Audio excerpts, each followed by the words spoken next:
first of all, let me just thank everybody for being here today. Amy, your thoughts on what you've seen today? What being a part of this here with Next Year. UTI, you guys are an amazing new member of ours, and we're delighted to have you. We are delighted to be here as well. I think we all have the same goal. There's obviously common themes throughout every single presentation that we all face the same challenges, engagement, coaching. I think those are the overarching themes of how to get the telematics system to work for the companies. But it's really good to see that the problems that you all face are the same problems that we face too. Yeah. And, we reached out to a lot of providers in this service, and Lytics, you guys stepped up. Julie, thank you for being here. You too came quite a long ways, and we're deeply appreciative of that. Welcome to the Permian Basin, first of all, and your thoughts so far of what you've seen here today. Thank you very much for having. We found out last week that we were going to be here, and I'm from Houston, and so coming back to Texas, I live in Seattle right now, and it's kind of the same common theme everywhere that we go. A lot of what we hear here today is we want to make sure that the drivers get home safely. Lytics is a pro driver. We want to make sure that if they are in an accident, that they can exonerate themselves. But really overall, whenever we're talking about video safety and we're talking about road safety, we don't realize what poor drivers we are.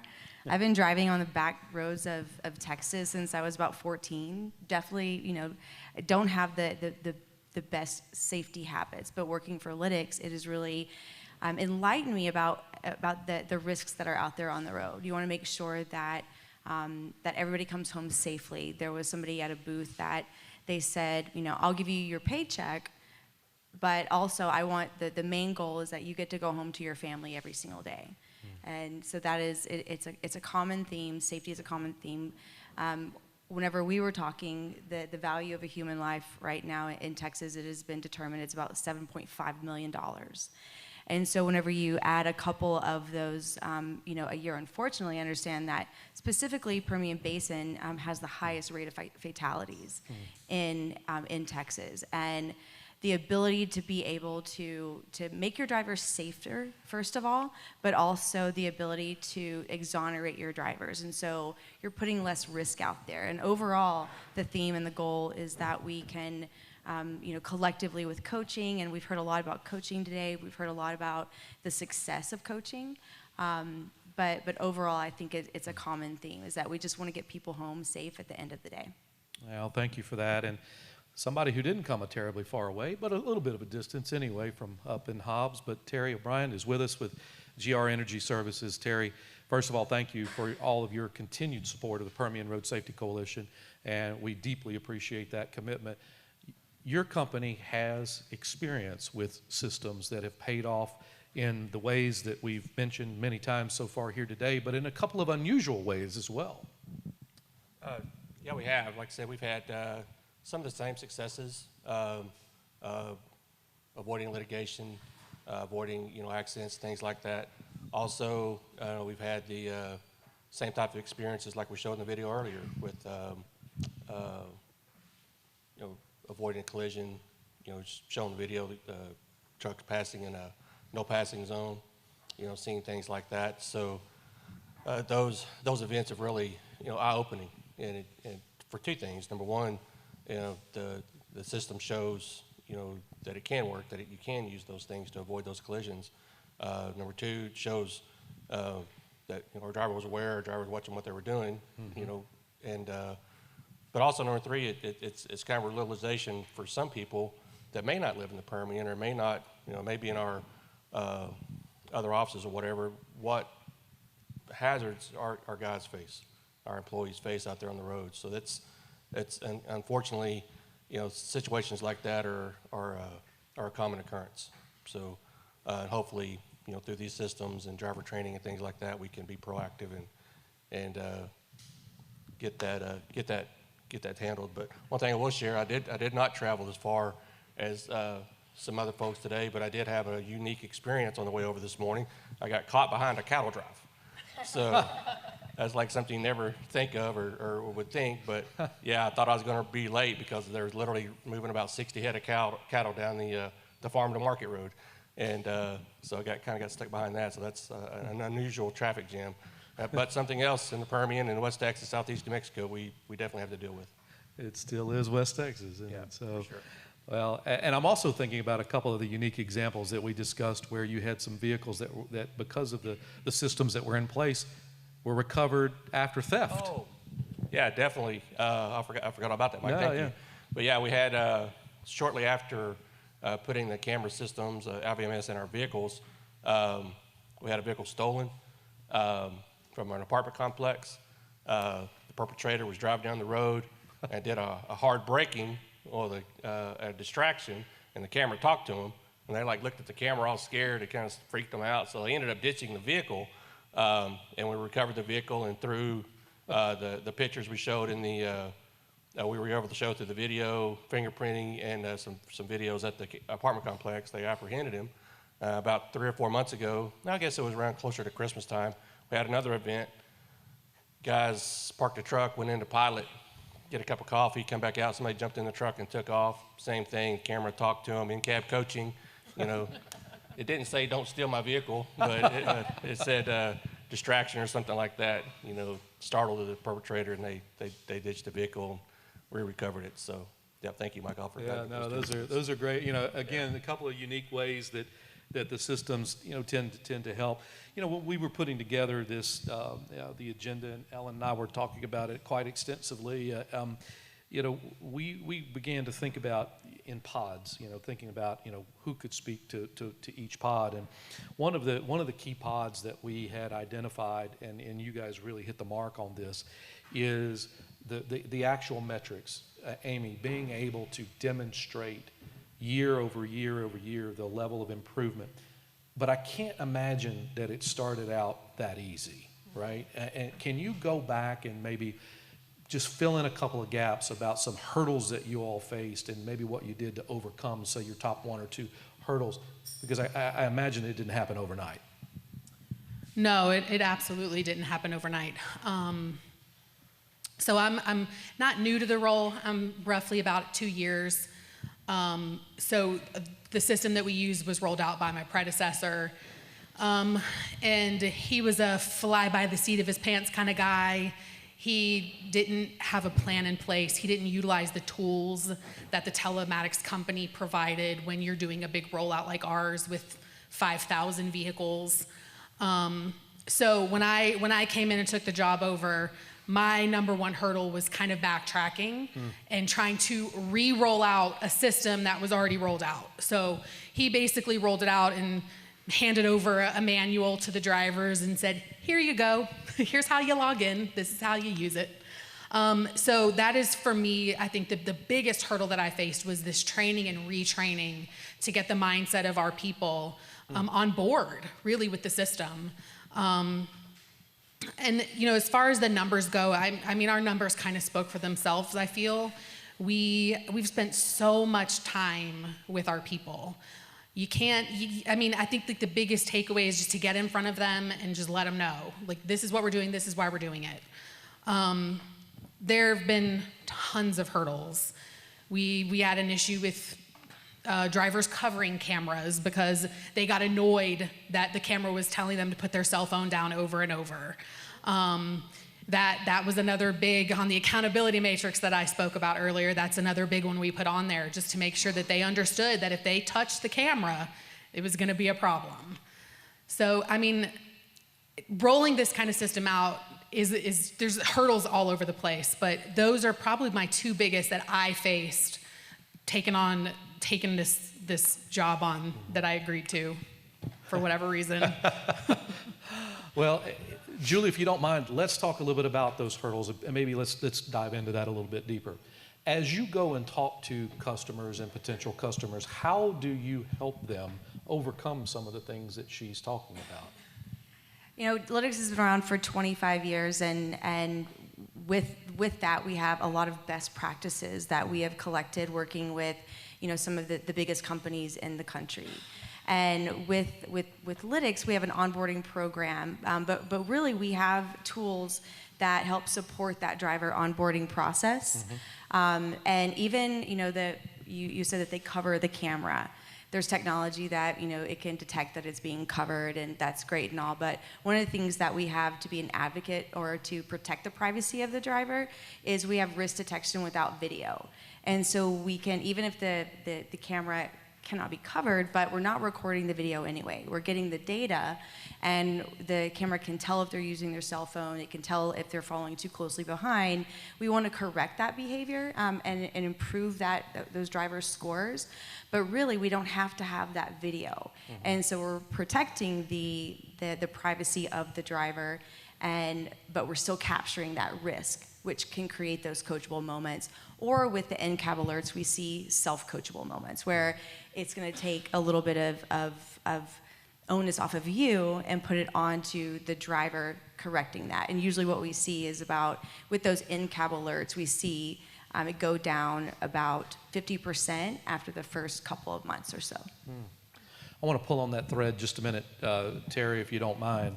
Let me throw at you a couple of objections, and let's talk about how you guys, give me like a sentence or two, just kind of brief on what you guys did to overcome them. The first one I would say is, I don't want anybody watching me. Well, I think first off would be just letting the employees know I don't have time to sit there behind my video and watch you all day, so, or behind the camera, and I don't think a lot of people do. But just to let them know that that's not what the system does. It doesn't, we have the capability to pull camera video if we need to, but normally we don't see it unless an event happens. From a legal perspective, let me put a lawyer hat on for a second. That's an uncomfortable fit, but we'll try it out and see how it goes. Lawyer says it's either all for one and or all for none. And in other words, we got to get this right for the entire company, or it's not worth doing it all, because we might get holes. If we go to court, they may pick holes in us. How did you guys respond and deal with that? I think one thing we try to do is be consistent across the board when it comes to our enforcement of our policies and procedures. And one thing about our company, and its success is make sure it's top driven. That is driven from the top. They recognize the hazards and the conditions that our guys face, and realize the importance of using this tool to correct those behaviors and help avoid accidents. Let me put on the CEO hat for a second. This is just today, way too expensive. It's just too expensive. There's no ROI. I just don't see it. I think it's just going to turn into be a boondoggle. Yeah. What Julie alluded to, life, lawyers look at a life cost is about $7.5 million, litigation costs, things like that. When you factor that in, it's a small price to pay for litigation costs, number one. Number two, employee safety. We had shortly after this got, right around the same time we were installing this, a fatality event, and it definitely was an eye-opening experience for us. Yeah. Julie, let me go back to you. Let's talk a little bit about and take a deeper dive into getting it right and sort of right sizing for the Permian. I know that you are well aware that, we have everything from, small mom and pops, half a dozen, 12, maybe a little bit more in the number of rigs, all the way up to really large companies that are running millions of miles annually across the Permian, as we heard. What type of advice do you give from the smallest companies up through those mid-sized companies about how they can afford to get into a program like yours? Sure.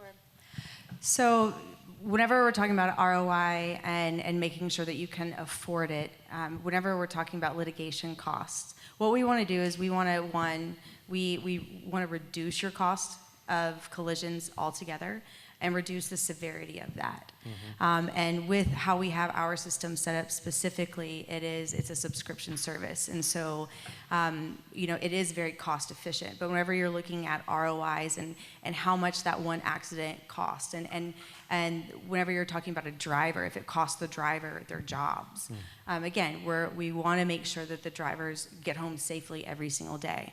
As far as affording the cost, really just looking at how much one accident can cost you, how many, the deductibles that you have to pay.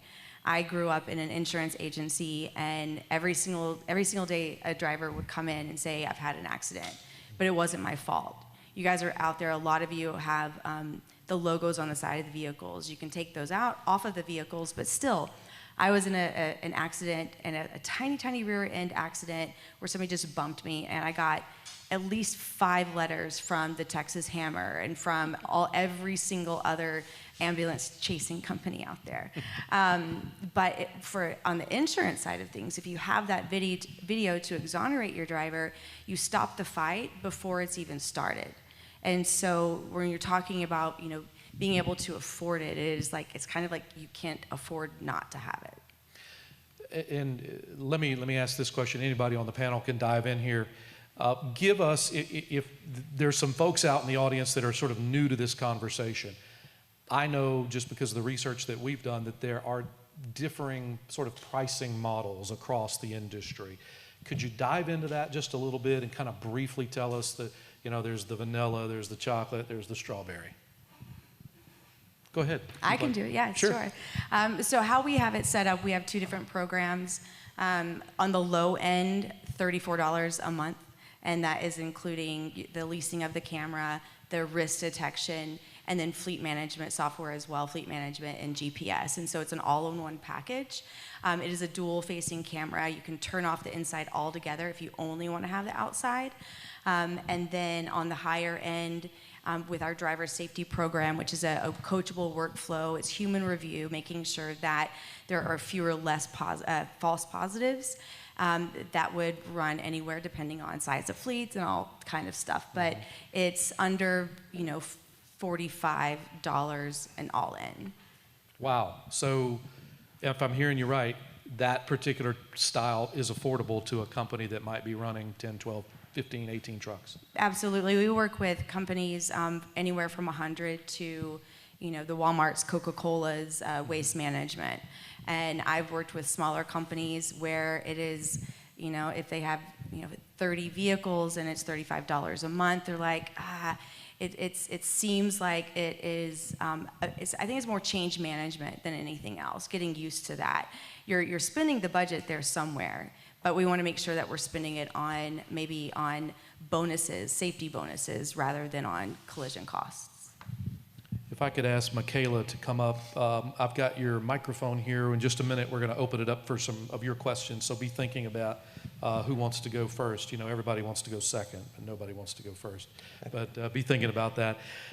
Let me ask, I wrote down a couple of thoughts throughout the day that just kind of caught my ear. One of them, Amy, I wanted to ask you about, and that is, the incentives for drivers to do right.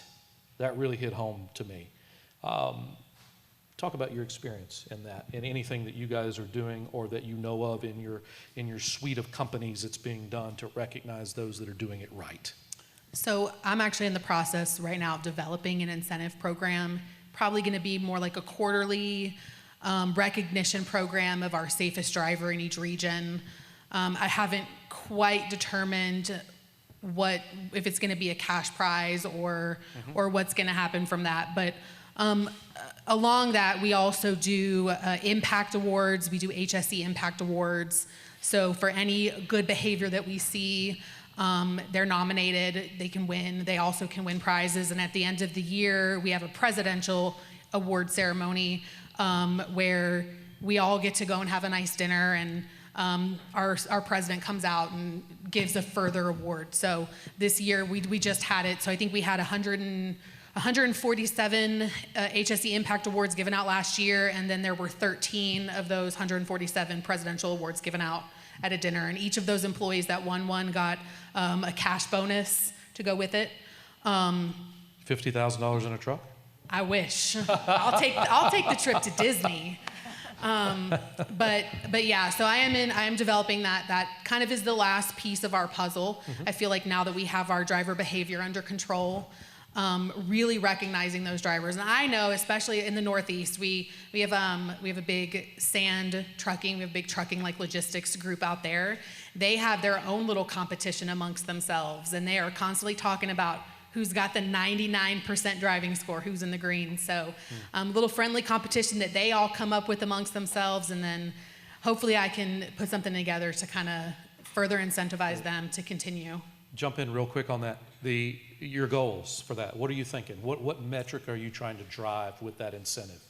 So really it's, the way we look at green driving, so yes, you can have 100% score, right, across the board, but we're looking at the drivers that have the most miles, the highest score, the least amount of events. So the least amount of coachable events, whether it be harsh braking, following events, a cell phone. Most of our best drivers don't even touch their cell phone when they're driving anymore.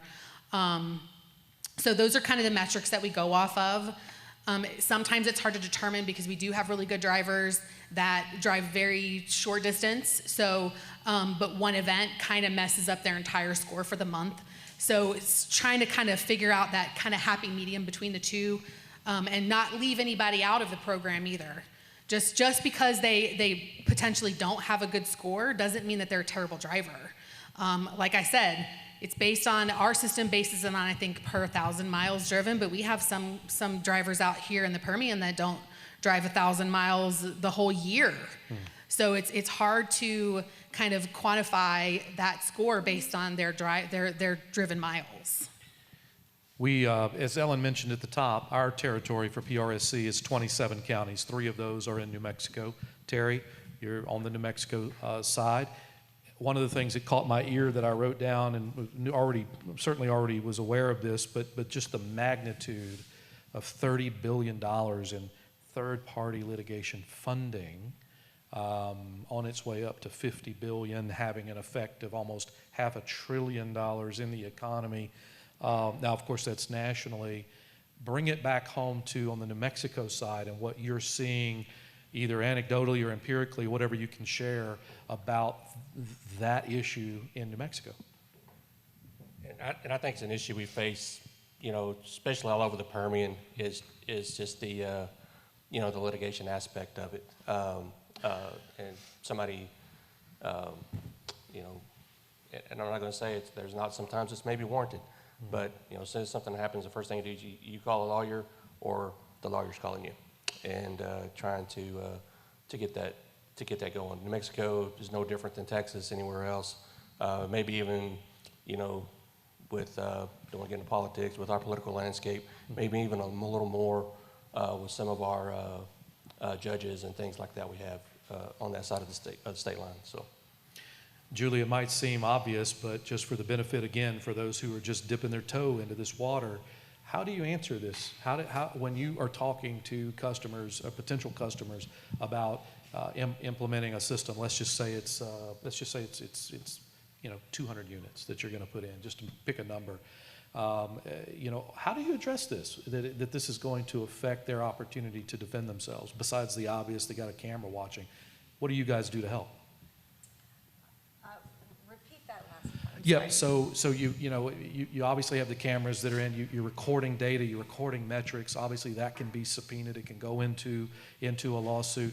How do you address that when you're quote unquote selling somebody on the aspect of installing a number of units? Sure.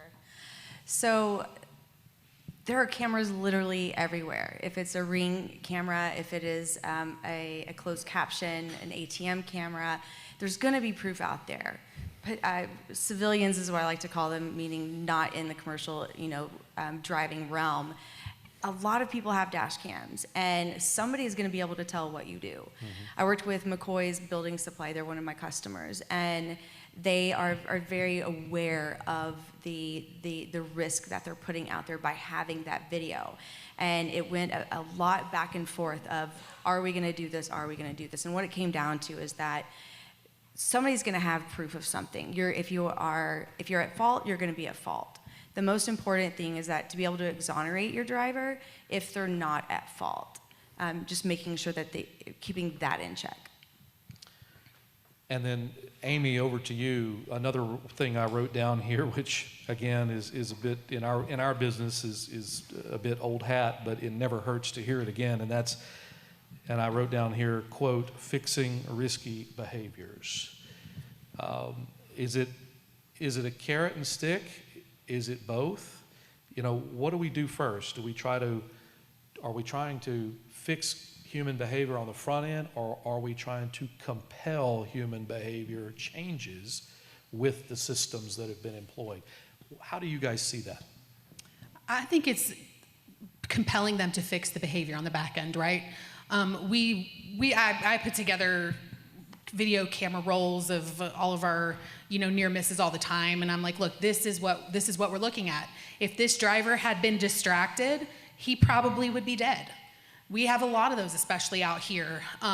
There was a video I saw where I think it was the SLB. I think it was the driver that had a vehicle coming right at him. I'm assuming the light car probably fell asleep and veered into the lane. We see that all the time. We constantly have drivers turning in front of us, pulling out in front of us, where we have to slam on our brakes to miss. Showing that data to our drivers and saying, look, if you were distracted by your cell phone or eating or whatever, then it probably would have been a catastrophic event. I have a teen driver. She's 16, scares the crap out of me that she's on the road. But first thing I did, I went and got her a dash cam because of this exact thing. I see all this behavior, and I'm very strict on no cell phones, none of that. So it really is fixing the human behavior more than anything. I have 3 older daughters and a younger son that's coming up, and he's about to hit driving age, and so he was asking me about, hey, Dad, I really would like to have the 250 King Ranch and da-da-da. So I said, well, come on over here, let's go shopping. I went on eBay, and I went shopping for tanks. And he says, what is this? And I said, that's going to be your car, because as crazy as you are, this is what you're going to need to stay alive. And but so I get it when you talk about driving home those points. Let's open up the floor to some questions. Michaela is over on my right, your left. Who has questions for the panel? Experience, things in the back. Thank you.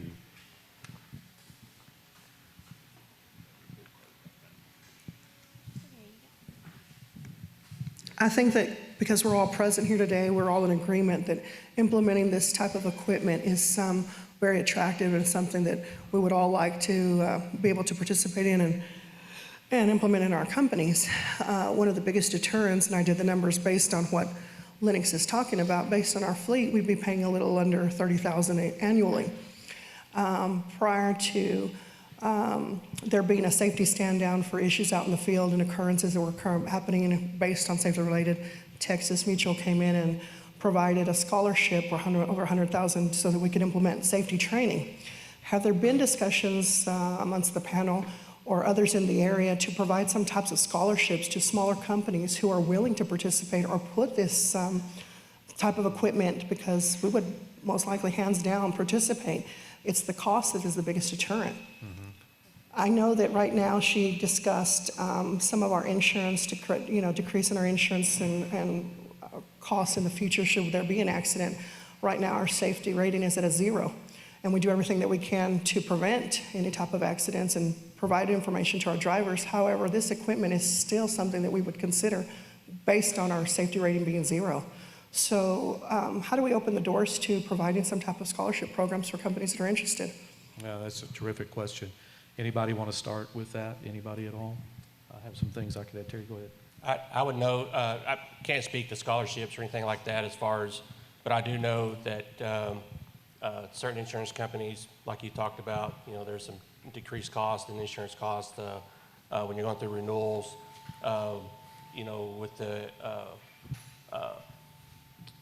with the exposures we have in the Permian Basin, trying to get an insurance renewal here. Even if you have a perfect safety rating, your insurance is probably going to go up just because of the nature of the beast and where we live.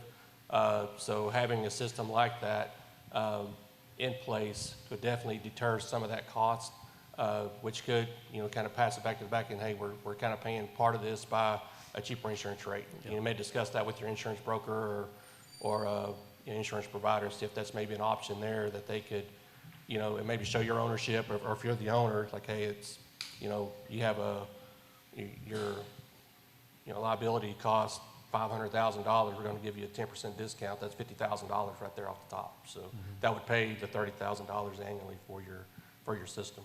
Yeah, that's exactly what I was going to suggest as well. I appreciate that.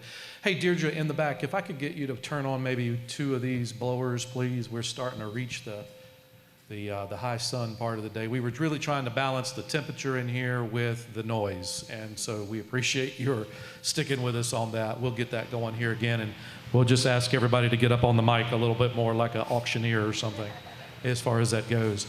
Another question, all the way here in the front. We'll get Michaela's walking shoes on today. As fast as I move. Thank you. Thank you.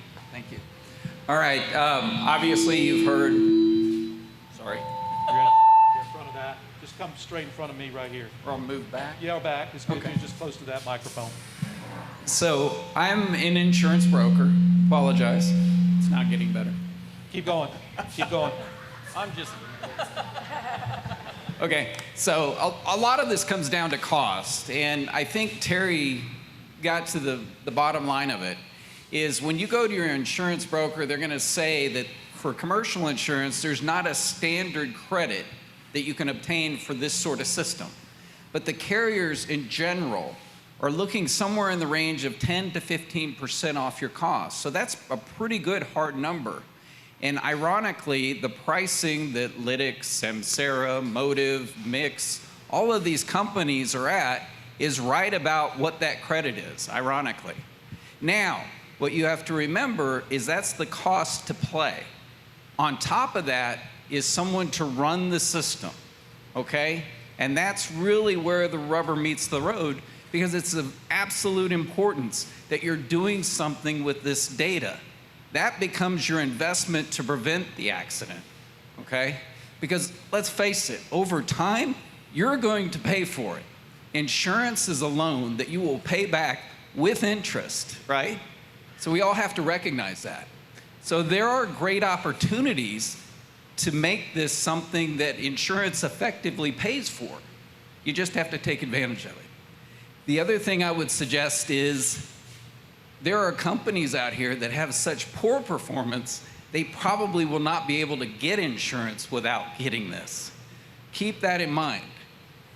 2 years ago, I would say 25% of my clients had cameras in vehicles. Now I'm at 70%. Probably within the year, my clients will all have it, okay? I think every one of you will have cameras in your trucks within 3 years. So you can wait and have a few accidents until you get there, or do it now and save someone's life. Just a thought. Could I say something to that? Please. So at Lytx, we have a department that focuses specifically on ROI. I can do industry benchmark standards of what you will save, but I am open to anybody who would like to see those savings, just an ROI based on how much you are spending on an annual basis on collisions, on deductibles, and to work that out and really put pen to paper. But overall, like our whole process is we want to walk, crawl, run. And we want to make sure that we know what your current risk is, what your goal is, and then also how do we improve those scores overall and really get into a policy to be able for your safety policies to perform at the highest capacity. Wonderful question. Thank you so much. Next question. Anybody else have a hand up in the back? Thought I saw somebody back there. If not, I'm going to start asking some closing comments here as we get to the tail end of our panel. If you think of one, raise your hand. Michaela, just keep scanning everybody. We want to make sure we get as many of your great questions in as we can. Amy, thinking about the enormity of the fleet, enormity of the footprint, the millions of miles, have you guys done, getting sort of to Ed's point, have you guys done any benchmarking or any internal review, just anecdotally or otherwise, where you could say this has made a difference in our bottom line? Absolutely. I mean, you can tell by our crash rate. Yeah. Right? Our crash rate is vastly decreased, which means we aren't spending as much money in litigation and, having to buy new vehicles because we've wrecked them. I don't have like a number at this point, but yeah, I mean, the proof is in the pudding. The numbers speak for themselves. Yeah. Terry, looking ahead, and I'm going to come back to you too, Julie, on this. We heard a little bit about AI technologies and sort of that next gen, turn. As somebody who's out every single day in the communities in the Permian Basin, what are some of if you had a wish list, 1, 2, 3 things that we could do associated with IVMS today that we could get, more folks involved in?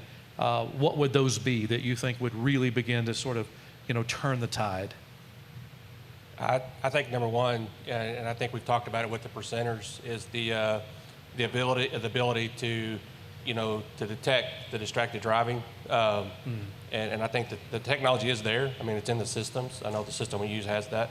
To detect the phone usage, detect the distracted driving, and do the in-cab coaching like I showed in the video or whatever to change that or correct that behavior on the spot. The fatigue driving, I know a lot of the systems have that. I know the system we used has that. You can detect somebody drooping off, driving, their eyes drooping, yawning, in-cab coach is a hey, tired driver or whatever, and hopefully get the driver's attention to do that. And then that's basically, probably the two of the top ones I would think of, just to use that technology and to keep growing that technology to detect that even more. Julie, I'm not going to ask you to, I will ask you to protect the names of the guilty, but in your world, and I'm sure you have these, you got customers that you would probably say, if they would only do this, these good things would happen. If they would just take advantage of this, then that would happen. What is that scenario? I think it's dipping their toe into the technology. It can be daunting, learning a new system, the change management of what it takes to implement a system, or revamping a policy. And a lot of the times, every day, I speak with customers that are trying to figure out where their risk is and what to do about that. Getting ahead, you don't know what you don't know, and you don't know what fender benders are happening. A lot of construction companies, a lot of oil and gas companies, they have job sites, and each of those job sites have budgets. Some of those budgets are going to cover some of those fender benders. We want to know where that money is going.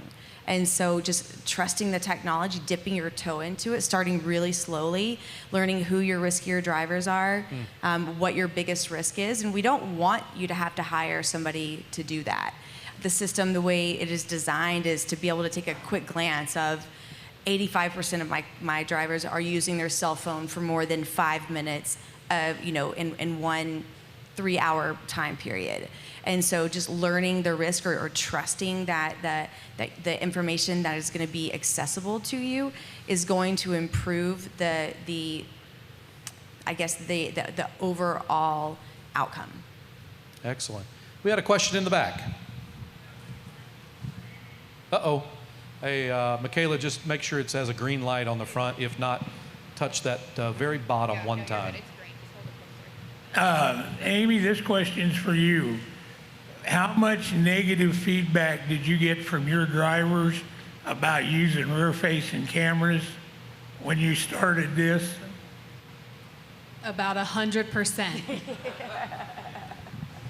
And how'd you overcome it? Again, getting in front of the drivers and just letting them know. I think their biggest fear was, is Big Brother watching us? And I just let them know, I'm like, look, there's 5,000 of you guys, and my DOT team as a whole across our entire company is maybe 20 people. I'm like, do you think 20 people have time to sit around and watch what all of you guys are doing behind the wheels of your vehicles? Absolutely not. We're only looking at the harsh events. We only care if there's a harsh break, if you're on your phone, if there's a seatbelt issue. We are not sitting around and pulling video just for fun. And again, creating these highlight reels of the bad behavior that we see, or even just the near misses, and publishing that across the company has been a big win for us as well, because that just kind of further drives home that this is what we're looking for. We have time for one more. Who wants to ask? There he is right there. Come on over. Michaela, thank you. Thank you very much for the presentation and discussion. This goes a little bit beyond just driver safety and kind of safety in general, and really about risk tolerance. You know, every employee, every person has a risk level. One thing we're seeing in SLB, as we look at how to change risk behaviors on driving, it's having a direct correlation to risk behaviors in the field. We call it disengaged employees, right? Those that don't maybe follow the rules, or maybe some that just need coaching to follow the rules. We're now seeing more compliance in the field. In fact, we've seen our driving performance improve, but we've also seen our injury performance in the field improve by 25, 26% because of the coaching, getting people more engaged, and maybe weeding out some disengaged employees. So I'm really curious, you know, with next year, are you seeing that same correlation in your line as well? Have you all looked at that? Because I think there's a lot more value than just, you know, driving performance. We're talking about overall safety as well, right? No, I agree with you. I'm not sure that we are looking at that. I'm going to look at Donnie over here because he's the person. I'm not sure that we've looked at that yet, but that's a very interesting point. Question for you while you've got the mic in your hands before Michaela takes it from you. Was that a surprise to you, or did you expect to see some carryover? I think it was a little bit of a surprise. I think the amount of improvement we've seen has been a surprise. You know, we've been focusing on engagement, disengaged employees for a long time. You know, employees that are just take risks because they take risks. But I think seeing the direct correlation we're seeing is a surprise, right? But it makes sense, because those employees that will bend the rules, that will say, well, you know, I'm just looking at my cell phone, I haven't been caught before, and then it becomes a natural habit for them, are the same employee that says, well, I skipped that step last time, you know, and I never had an issue before, right? Mm-hmm. And so that normalization and deviance, right? And just that complacency. So it does make sense, and I think it's really values, maybe AI and intelligence, values technology that we really need to look at it and use it wisely to get the most out of it, right? And I think if we, as organization, if we continue to promote it amongst each other, you know, we can make this a very safe roads. We can make this a very safe field environment, and if we focus on that engagement piece, right? All right, outstanding. Donnie, I think, has got a rebuttal here coming up for the boss. Oh, well, so you know, different folks, different strokes, right? You know, SLB and next year. So the one thing that we have seen, you know, direct correlation. So whenever we're talking about driving behavior, that is the one thing that's in common is behavior on location versus behavior in the vehicle. So what we've noticed as and it's kind of weird, as we see our IVMS numbers go up, which is a good thing as far as compliance, et cetera. We're seeing our incident rate numbers, our lagging indicators when it comes to specific HSE aspect, right? We're seeing those numbers decrease. So in a whole, it's that weird thing where it's curbing that safety culture, right? So that's the only thing I can do. I've been comparing, you know, our IVMS numbers and our incident rates, and it's mind-boggling.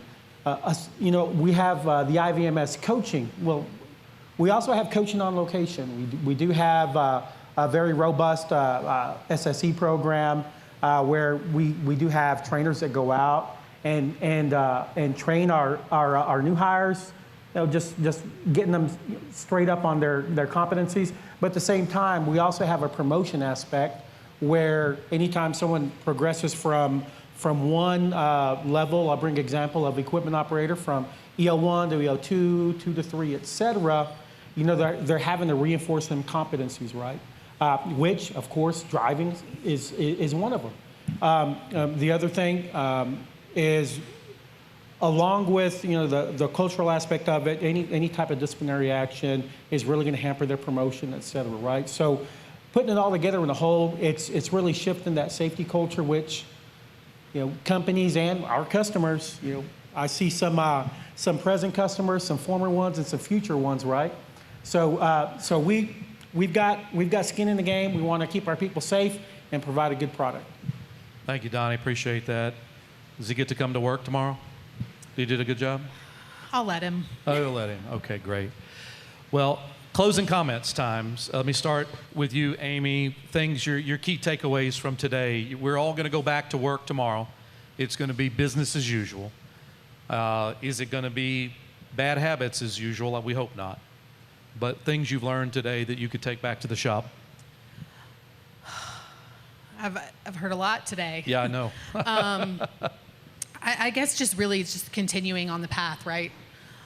Keep doing what we're doing, keep driving our performance. And I think my biggest takeaway is more than just coaching and getting in front of our people. It's also trying to shift our culture as well. Get everyone in the mindset of these HSE, these safety conversations. Excellent. Julie, thank you for being with us today, and welcome back to Texas. Thank you Your very much. takeaways. My takeaway is that if you don't have a video safety system in your vehicles, chances are it's going to be mandated in a couple of years. Getting the drivers on board, I promise you, and I've spoken to a couple of drivers here today that have lytics. They said that it improved their safety, it improved their driving, their performance. There is a fleet that they said that it improved their coachable scores or their coachable events from 2,000 to 800 on a monthly basis. By reducing your risk, it's going to be able to save you money. It can be scary to get in there, but the first driver that you have that it saves their job or it saves their life because they are driving safer every single day, they are going to see the benefit from it, and the word is going to spread. Terry, we at the PRSC, we believe it's an all hands on deck approach. It's going to take a lot to turn the tide. Goal zero, ending the streak. You're here, as we said, every single day. Your thoughts on what you've learned today and things that you'd like to see implemented here pretty quickly. I think that we've had a lot of success stories shared today. I think a lot of the companies have shared, how the IVMS has improved their safety culture, has improved their overall safety and driving performance. And I think if we need that, like Mike said, that buy-in across the Permian. It just can't, we talk about SLB, talk about your Drive Smart, your driver training, at GR we do, similar Smith driver, commentary drives, things like that. But it can't be just a few companies doing it, yeah. And then, 50% of the companies do it and 50% don't.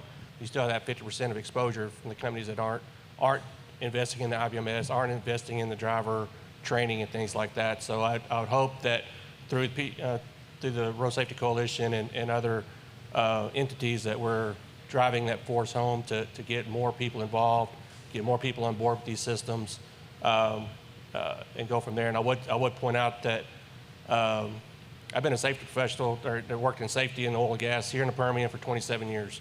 How many times, I know there's a lot of safety people in the room, have you had an accident and wished that I wish I could have said, don't put your hand there.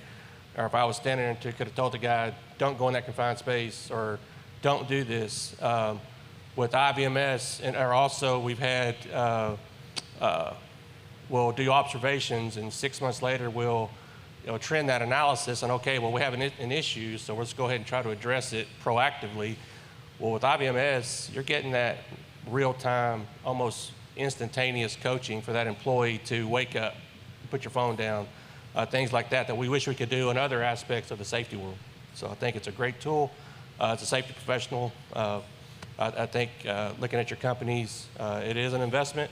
It is an investment in resources. It's an investment in time, but it's one that will pay dividends in the future. Can think of no better way to end it. Ladies and gentlemen, our panel today, thank you so much for your time. Everybody stay put. We're going to wrap up in just a second. Give us a moment to clear the stage.